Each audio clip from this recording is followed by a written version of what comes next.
Hey everybody, welcome back to the show. Now you can tell us who's who on the couch next to us. Drew, Jonathan, the Scott brothers, the Property brothers. I have to check. Yes. Yeah, you're Yeah. Whew, Thanks for having right us. there. They're joining us.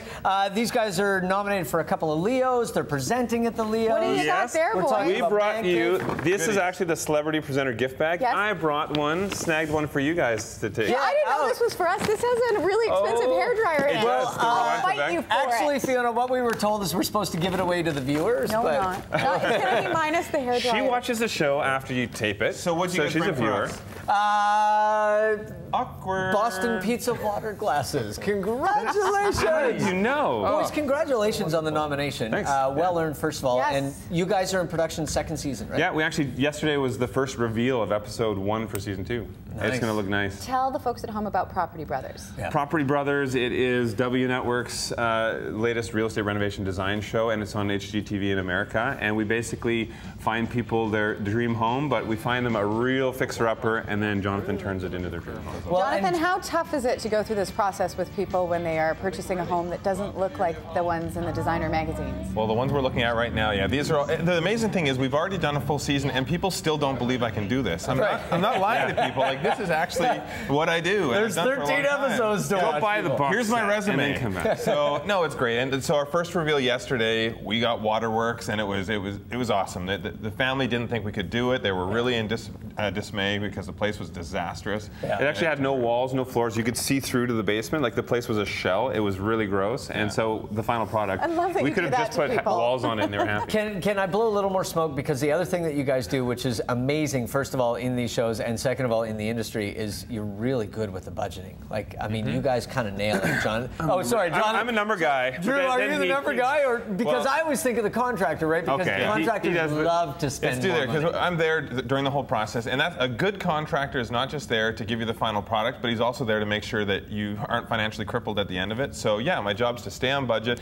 If we do need more money, say an electrical issue pops up we didn't expect, I need to find that money from somewhere else, and it takes a lot of my own sort of sweat equity into the place for them to accomplish that. But it's also getting, when you're getting the property ahead of time, to be able to know where you can bring the price down, because if I save $30,000 on the buy, that's $30,000 that can go into his pocket So for a it can reno. look prettier. Okay, Yeah. it is a big weekend for sports in Vancouver. Oh yeah. And you guys are Anybody a tell Canuck us, fan? Tell us what a fan cave is and what we're talking about. Well, everybody wants a man cave, right? Yeah. But that's not enough. If you're a real diehard Canucks fan, you need a fan cave. So we've actually prepared, we've got images here of a lot of people are watching sports at home, they don't want the chaos of the arena, so they go home and do it, but it's lacking. So if you pull up, we're going to go through some steps that you can do to renovate. This is maybe the typical pad. Your old grandma's table. Is that a horse or a unicorn? It's probably a unicorn. I have one of those in my room. The most important thing, of course, in a fan cave is the technology. You need to upgrade to Surround sound.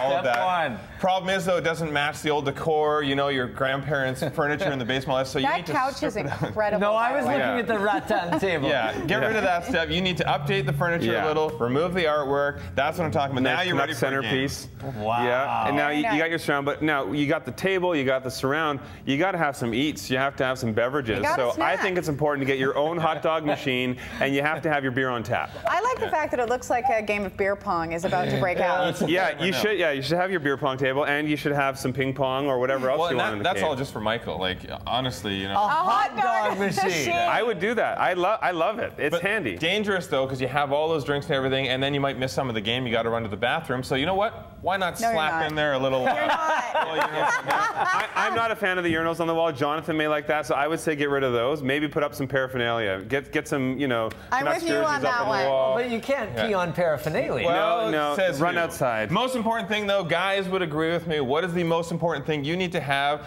a hot person to serve those beer and drinks. I like that you changed it to person right at the end. Well, that's what I want to say. Person. Because this is catering to the guys' man cave, but for the girls, there's a lot of Canuck fans that are girls. We have something for them too. You need a hot guy. Ah! It was Yeah. Yeah. You know what? Yes. No, Wiener That Gate is is about to happen. Okay, hold on. No, I don't do makeovers Shush. on this. That is not my body. I just want everyone to know that. We need a little airbrushing. So, you know, here you go. That is my body. Thank you.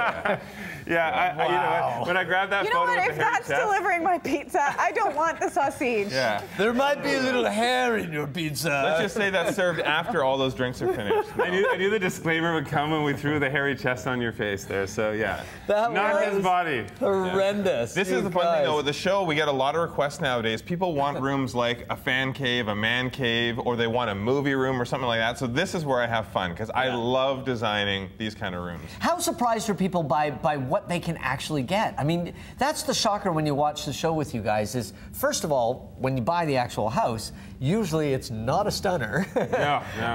But then when people see, like, it's a mindset, isn't it, I guess? It is. Well, I mean, people, they'll take advice from some uncle that doesn't know anything about real estate. Which they do all the time on the show. Yeah. Oh, and we get all the time, they're like, no, my uncle says you can't do that. And John's like, oh, because I've been doing this for 15 years. Okay. But that's the thing, that, you know, whether they can afford it or can't afford it, Jonathan will show them the best ways, that there's things they can do to save money, and then he can finish. How to make your buck stretch a lot farther. That's my job, too. I know how to make that buck stretch farther. Jonathan, do you ever get totally perplexed, though, when you see something, when you've got a house that's a shell, that's just gross, as I think you used as the word? Do you ever just go, what am I going to do here? Not necessarily. Like usually, and we're on the same wavelength, I walk in and instantly my mind starts creating. I'm a very, very visual person. I like to see that. What perplexes me, though, is what decisions sometimes that clients make. We went into one home that we wanted to open up. It was going to be beautiful, huge home.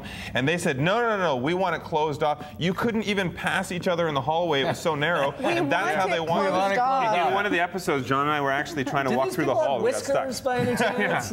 I don't know. I was confused. But the thing that would be the perplexing part is where people think that they can do an entire home renovation on like $3,000. Like it's just not realistic. Right. Well, and you always sort of bring that reality home to people when you hand them the sledgehammer the first time, or you give them the mask and tell them they got to clean out that room. Right? Well, and that's the thing that's amazing to me. People don't seem to learn from their mistakes. It's the definition of insanity. One of the couples we're working with right now, they were doing an 8-year renovation. And I said, unless you're doing a castle or a cathedral, it should not be an 8-year renovation. How do people even let that happen? They were trying to do it themselves. And it's hard. It's hard on I think we said that last time. It's really hard on relationships, and so they don't think that Jonathan's able to get in. I love that you just called it death, and you've just renovated your house. No. We did it the right way because I've done it the wrong way before, and it's a killer. It's horrible. Thank you so much, you guys. You can watch The Property Brothers. They air Tuesdays. What are you doing? You're trying to deliver a pizza to me? Don't. On the W Network, 10 o'clock. Make sure that you check it out. We're going to take a quick break.